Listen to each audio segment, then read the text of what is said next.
All right, y'all. I think I need to take a moment to explain what I've been doing here with Pig Leg Penny's transmission.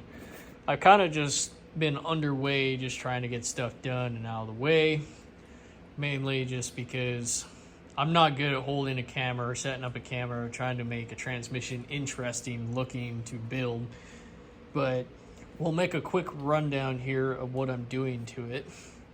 The first thing I needed to do was, see this little set screw in here? So basically that goes underneath this main servo, underneath the piston. That needed to be capped off. So I ran a quarter 20 tap in there like the instructions said. Cut the head off of a bolt, put a slot in it, put a little bit of thread sealer in it. There's just thread in there until she sat pretty tight. And then the next thing was here, which is the problem child that I had last time, was the second gear band. So this kit can run a second gear band or this full manual valve body that I bought, but I don't want to run a second gear band after the problems I had from the last setup where the second gear band was holding on to the direct drum every time I hit third because it wouldn't release quick enough. So they said in this kit you can run without the band, which is just your engine braking in second gear, but you need to stop the piston from moving. So here's what I did. This is just a cheesy threaded nut sleeve that I cut down and just kept cutting it down until it was right. We'll stick it in there without the spring. So when you run a straight edge across the top of this, that thing's only like a couple thousandths below the surface because the separator plate that sits up against this will hold that in place, and then the bottom of that sleeve will hold it off the surface. So either way, this piston can't go either way because this is the bottom feed to the bottom of this, and then this is the feed for the top. So by putting this in there with that sleeve, it keeps the oil from running out of the case, so you don't have to make any plug modifications to the case. Because if you leave that out of there, the oil can go that way or it can go out into the case. So we did that. And then what else am I doing here? All right, so you're asking, what is the forward band and why am I deleting it? So what the forward band is used for is engine braking in second gear, manual second. So when this transmission is in stock form, basically, it wraps around the direct drum, which is your third gear drum. Well, in second gear, it holds the direct drum in place to give you engine braking, so it holds onto the planetary in a certain way. From the factory, I have read that these 4L80s, if you leave them with their completely bone stock setup in electronic form and everything, in D4, D3, which is the gears that you drive in, the forward band is not used. You'll go first, second, third, fourth, overdrive, well, lockup. Same thing with D3, first, second, third. You use your brakes to bring the vehicle back down to a stop. So what the forward band was designed for is when you drag that transmission all the way down into manual second, you are locked in that gear for off-road usage. So when you let off the throttle, the engine won't return back to idle. It will stay with the speed of the vehicle. And the reason I'm deleting that is, for some reason with that other valve body kit, it would not release quick enough. And it literally scored the drum. So as third gear came in and that band not being released, it gave me that drag that happened for a second or two, and then it would take off. And I couldn't figure out why. And then I smoked the clutches in this, but that's mainly why I'm doing it. I do believe that valve body is better suited to release that thing quicker, but I'm just going to avoid it just for the plain fact that from the factory, they don't use it in its electronic form unless you drag it all the way down in manual second. It's not designed to run that way on the road. So since this thing's going to have to shift really quick, I would just prefer to run without it. And the only thing I'm going to lose from that is every time I let off the throttle, the engine will just return to an idle. And when I get back on the gas, the vehicle will go back to accelerating. And it'll only be in second gear. And trust me, you're not even going to know it's not there anyways, because in second gear, if you're coming down to a stop, you're using the brakes to stop the vehicle. You're not even going to know it. So what's it worth to me? Nothing. Just get rid of it. You don't have to worry about it. That's what I'm doing. I've been going in and just rebuilding everything generally. I don't have a Colleen steel kit in clutches. I got basically a just slightly better than factory, so there's less clutches than you would have normally.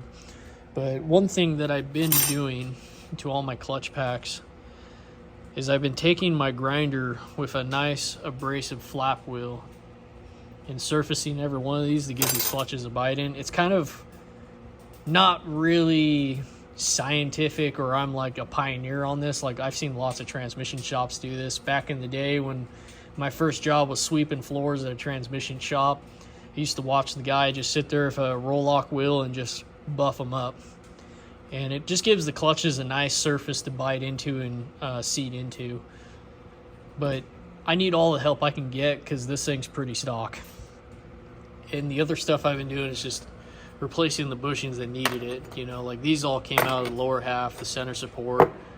Because what happened on the last transmission, if I can find the part around here, here it is. It's all buried. Come on. Let's see if we can get in there. All right, I lifted it out. So if you can see right here where it's nice and sharp and the metal's kind of dragging up, if I try to move that ring down below, it's stuck. Well, what happened is the bushings in the planetaries, the center support, and all that allowed enough play under enough torque for the direct drum to rub up against the sealing surfaces of this thing. And so there was that, and then another major issue that I found, if I can see it.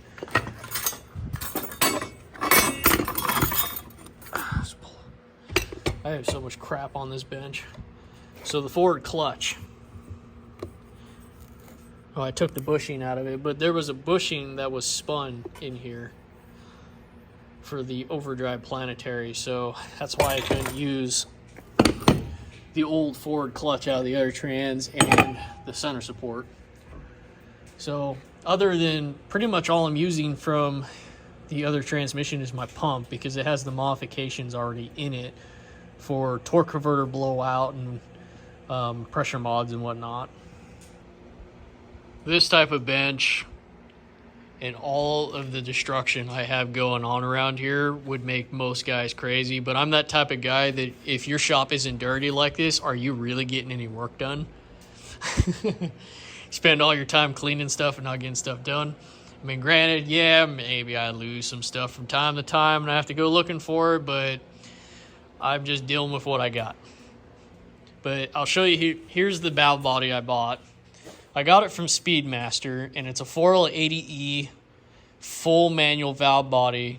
It basically gets rid of all the problems the factory one has, where it's super slow reacting because the oil flow, when you convert a factory valve body over to a full manual, there used to be solenoids in the end of that valve body.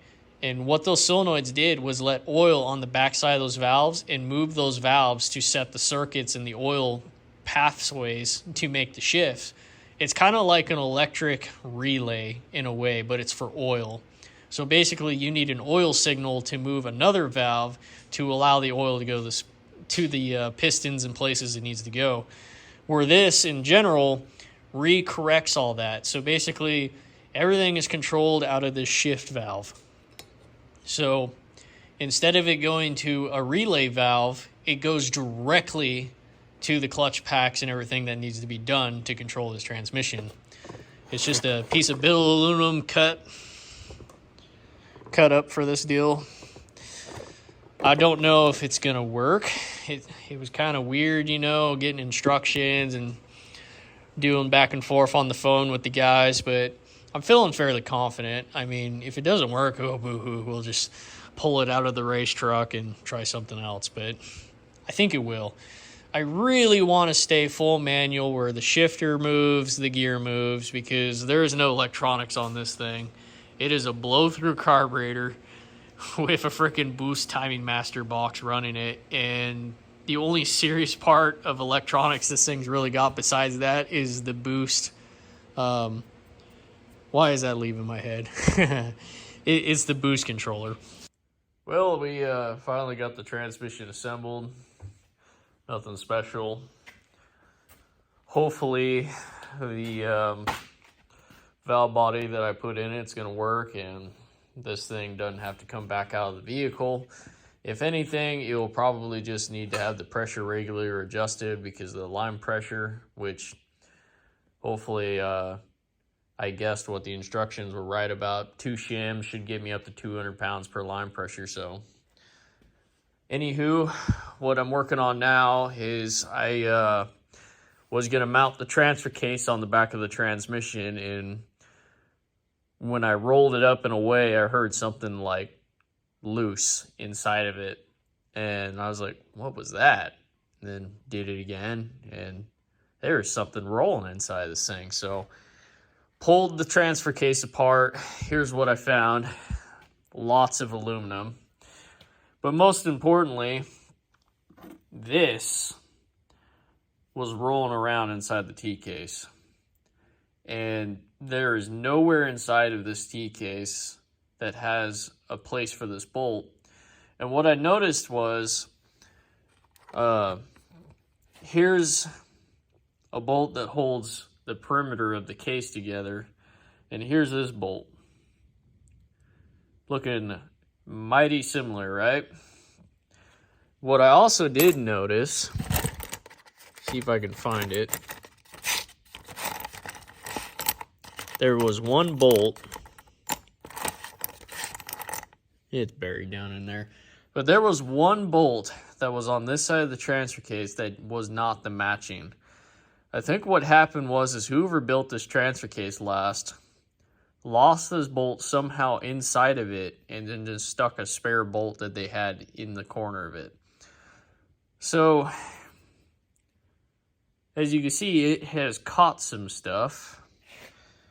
And then the chain on the transfer case on the coast side of this is dragging against the case and a few other spots. I mean, when you spin a transfer case to 5,000-ish RPM or more, the chain is going to grow exponentially if it's a little stretched. But I don't know if it's really bad enough that I really want to mess with it.